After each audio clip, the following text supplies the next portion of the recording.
আসসালামু আলাইকুম, সবাইকে স্বাগতম জানাচ্ছি আমার চ্যানেলে। টমেটোর চাটনি কম বেশি আমরা সবাই পছন্দ করি, তবে এই টমেটোর চাটনিটা অনেকেই অনেকভাবে করে থাকেন। তবে আমি যেভাবে করে থাকি আজকে সেই রেসিপিটাই আপনাদের সাথে শেয়ার করব। আশা করছি আমার আজকের এই রেসিপিটি আপনাদের কাছে ভালো লাগবে। যদি ভালো লাগে তাহলে আমার পাশে থাকবেন প্লিজ। টমেটো চাটনি তৈরি করার জন্য প্রথমে আমি নিয়েছি 4টি টকটকে লাল পাকা টমেটো। টমেটোগুলোকে আমি খুব ভালো করে ধুয়ে পরিষ্কার করে নিয়েছি। এখন একটি ছুরির সাহায্যে টমেটোগুলোকে আমি 2 ভাগ করে কেটে নেব। টমেটোগুলো আপনারা চাইলে আরও ছোট সাইজ করেও কেটে নিতে পারেন, তবে আমি 2 ভাগ করেই কেটে নিয়েছি।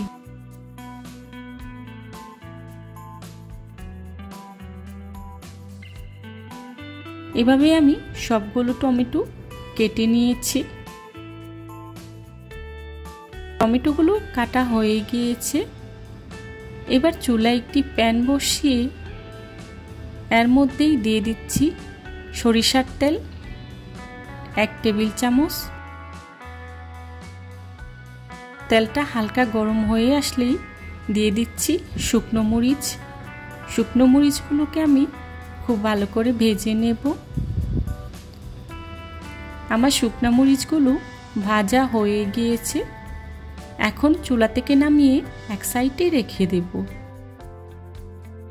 একই প্যানে দিয়ে দিচ্ছি আস্ত রসুনের কোয়া 1/4 কাপ।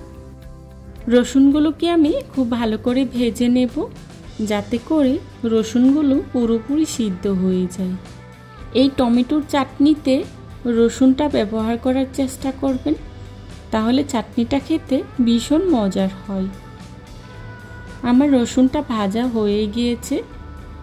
এখন দিয়ে দিচ্ছি পেঁয়াজ কুচি 1/2 কাপ। এবার পেঁয়াজ রসুনটাকে আমি একসাথেই ভেজে নেব। আপনারা চাইলে এই টমেটো চাটনিতে কাঁচা পেঁয়াজ কুচিটাও ব্যবহার করতে পারেন, তবে পেঁয়াজটা ভেজে নিলে টমেটো চাটনিটা অনেক দিন পর্যন্ত সংরক্ষণ করে খাওয়া যায়। পেঁয়াজ রসুনটা ভাজা হয়ে গিয়েছে। এখন চুলা থেকে নামিয়ে এক সাইডে রেখে দেব। একই প্যানে দিয়ে দিচ্ছি সরিষার তেল 1 টেবিল চামচ। তেলটা গরম হয়ে আসলে এর মধ্যেই দিয়ে দিচ্ছি আগে থেকে কেটে রাখা টমেটোগুলো দিয়ে ঢাকনা দিয়ে ঢেকে খুব ভালো করে টমেটোগুলোকে আমি 10 মিনিটের মতো সিদ্ধ করে নেব। এখানে আমি সরিষার তেলটা ব্যবহার করেছি। আপনারা চাইলে রান্না করার যে রেগুলার সয়াবিন তেল আছে সেইটাও ব্যবহার করতে পারেন, তবে সরিষার তেল দিয়ে ভর্তাটা তৈরি করলে ভর্তার স্বাদটা অনেকটাই বেড়ে যায়। টমেটোগুলো যাতে খুব ভালো করে সিদ্ধ হয়ে যায় সেই জন্যে উপর থেকে দিয়ে দিচ্ছি লবণ 1/2 চা চামচ। টমেটোগুলো সিদ্ধ করা হয়ে গিয়েছে। এবার টমেটোর উপরের যে স্কিনটা আছে সেটাকে আমি ফেলে টমেটোটাকে পাচলার সাহায্যে খুব ভালো করে ভেঙে গুঁড়ো করে নেব। দেখুন আমি কিভাবে স্কিনটা ছাড়িয়ে নিচ্ছি। খুব সহজেই টমেটোর উপরে যে স্কিনটা আছে সেটা ছাড়িয়ে নেওয়া যায়। এই টমেটো চাটনিটা ভাত, রুটি, পোলাও যে কোনো কিছুর সাথেই খেতে পারবেন। টমেটোগুলোকে আমি খুব ভালো করে ভেজে নেব। টমেটো থেকে যে পানিটা উঠেছে পানিটা শুকিয়ে যাওয়া পর্যন্ত টমেটোগুলোকে আমি অনবরত নেড়ে চেড়ে ভেজে নেব। পাচলার সাহায্যে টমেটোগুলোকে আমি গুঁড়ো করে নিচ্ছি। দেখুন আমার টমেটোগুলো পুরোপুরি সিদ্ধ হয়ে গিয়েছে। এই টমেটো চাটনিটা তৈরি করা খুবই সহজ। অল্প সময়ে খুব সহজেই এই চাটনিটা তৈরি করে নেওয়া যায়। টমেটোগুলো ভাজা হয়ে গিয়েছে, দেখুন পানিটা পুরোপুরি শুকিয়ে গিয়েছে। এখন চুলা থেকে নামিয়ে নেব।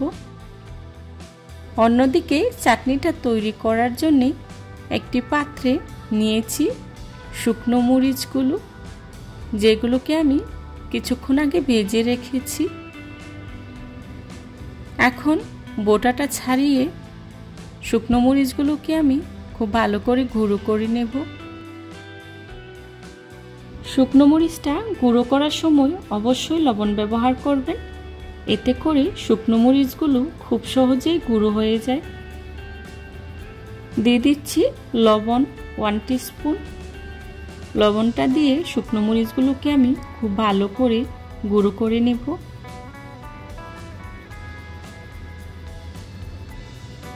টমেটো ভাজার সময় আমি লবণ ব্যবহার করেছি, তাই এখানে অল্প পরিমাণে লবণ দিয়েছি। দিয়ে দিচ্ছি আগে থেকে ভেজে রাখা রসুন আর পেঁয়াজগুলো।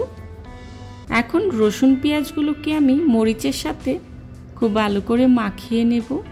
রসুনগুলোকে আমি হাতে চেপে খুব ভালো করে ভেঙে গুঁড়ো করে নেব। মাখানো হয়ে গিয়েছে। এখন এর মধ্যে দিয়ে দিচ্ছি সরিষার তেল 1 টেবিল চামচ। সরিষার তেলটা অবশ্যই ব্যবহার করার চেষ্টা করবেন, এতে করে চাটনিটাতে খুব সুন্দর একটা ফ্লেভার আসে। মাখানো হয়ে গিয়েছে। দিয়ে দিচ্ছি ধনিয়া পাতা কুচি।